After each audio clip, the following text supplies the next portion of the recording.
Hello, welcome to my channel, and thank you for being here. Today I'm going to talk about four photographs, and because this is a progression in the way that the photographs that I've been discussing are playing out um, in the way that I've presented them thus far in these talks. Um, and that progression is the way in which they're laid out in the anthology Call and Response, which is a 30-year mid-career retrospective, and yeah, produced about 10 years ago, a reminder. And the way in which though these images are laid out in this publication and in the exhibition that this publication was a part of, um, we arrive now at the point at which um, Nelson Mandela is released, and in fact, Nelson Mandela is released as part of a much larger process in which political prisoners are being released. Mandela was not the first. Um, Sisulu and others were being released at this point in time, and the organizations to which they belonged to, primarily the ANC, being unbanned, Pan African Congress as well. And this moment was preceded by, in my opinion, the collapse of the Soviet Union and the subsequent um, uh, disappearance of the wall. So the Cold War came to an end and allowed for this progression where organizations such as the ANC could be engaged with because they no longer had that huge benefactor and political um, ally to call on. So it was a period of great flux that actually caught many of us, like uh, observers, like documentary photographers like myself, unaware. We didn't hardly anybody um, anticipated the fall of the Soviet Union, and we we were flat-footed, and this served the ruling interests really well, um, served the West really well.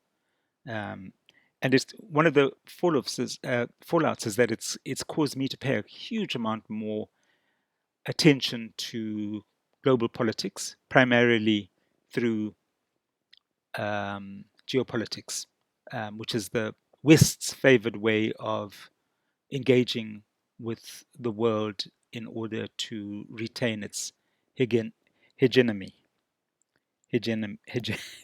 Sorry, I was stumble over this word, hegemony.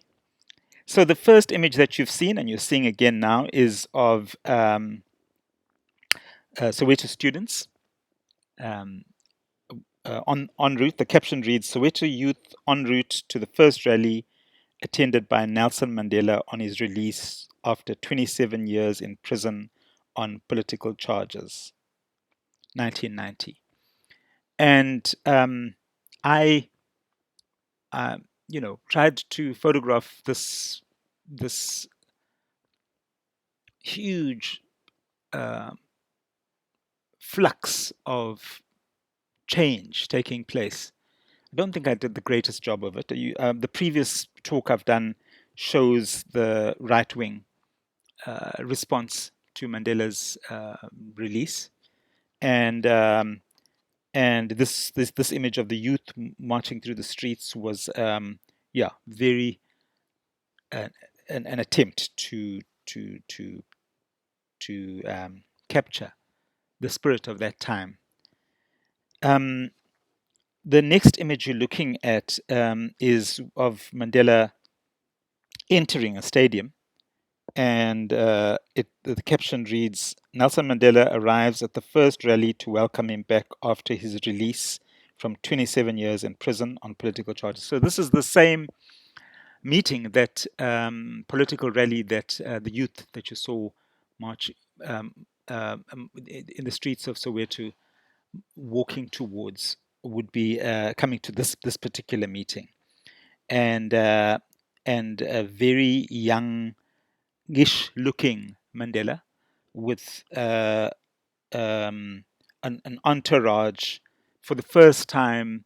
I think this is significant because this is the very first public um, appearance he was making, um, now back in Johannesburg. He had made a public appearance in the Cape, I think a day or two prior to this, and because he was released in the Cape, and here he was in Johannesburg meeting his real, the place that he had lived in and operated in as a political um, figure in the past before his incarceration.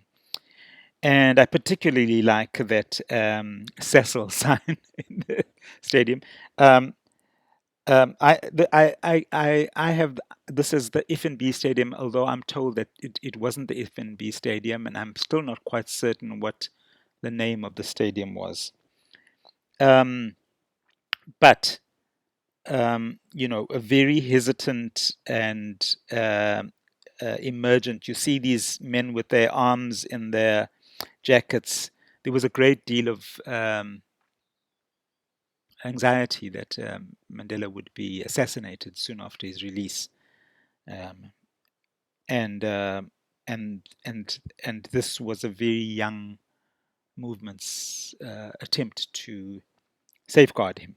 And you can see the crowds in the stadium, huge numbers of people. So the next image is the same political rally, and the caption reads, Nelson Mandela addresses his first political rally to welcome him back after 27 years in prison on political charges, the same as the previous caption. And probably my favorite image, this image of um, Mandela on a very rickety podium, um, um, very makeshift podium. It was one.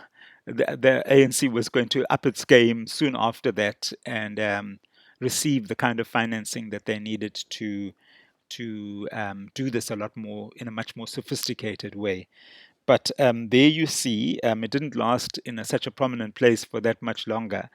Um, the the um, the banner of the Communist Party, it disappeared, not that long after, and you see the Sisulus, and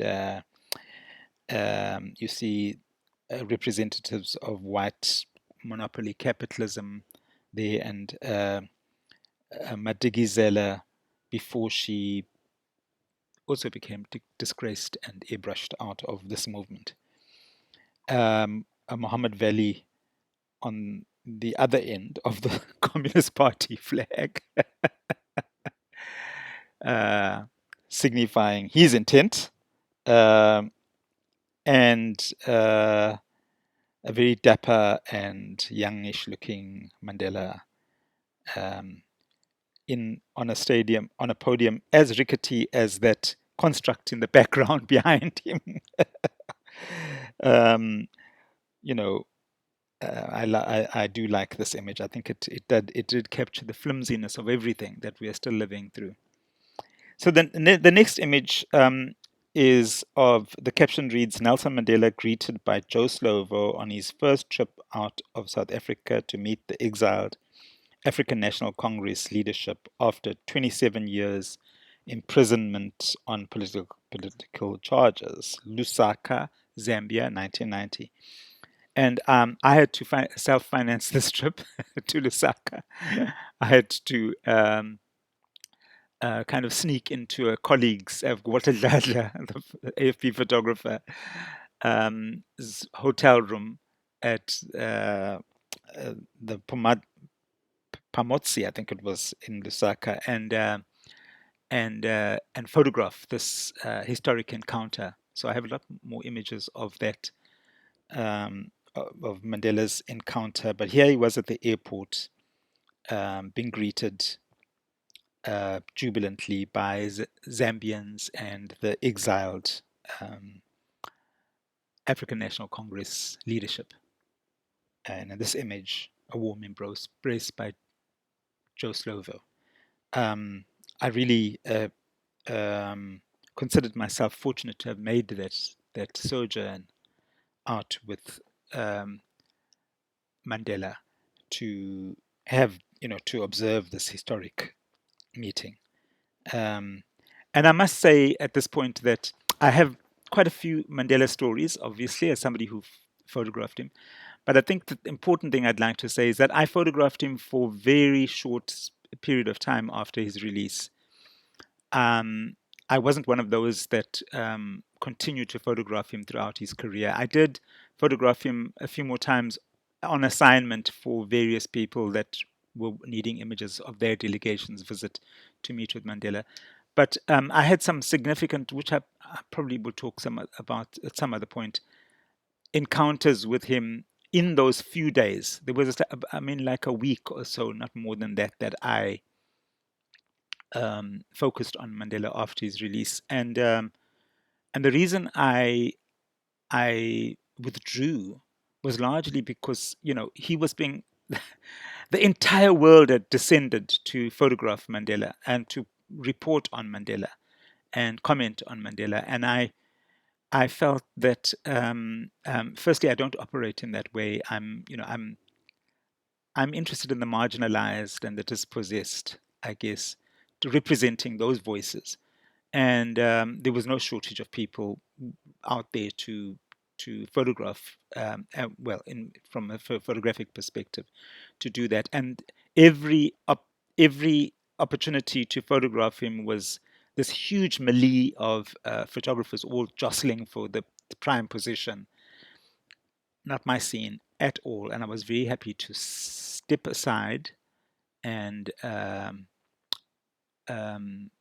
yeah, sit down and be quiet and and allow that circus to take its own momentum and play out its own role. And I'm happy that that Mandela did receive the attention that he did. It was just not my remit um, to to be there to cover it in that way. So I'll end it here and say thank you for watching. More information on myself and my work can be found on my website, a link to which, including my blog and email address, can be found in the video description below.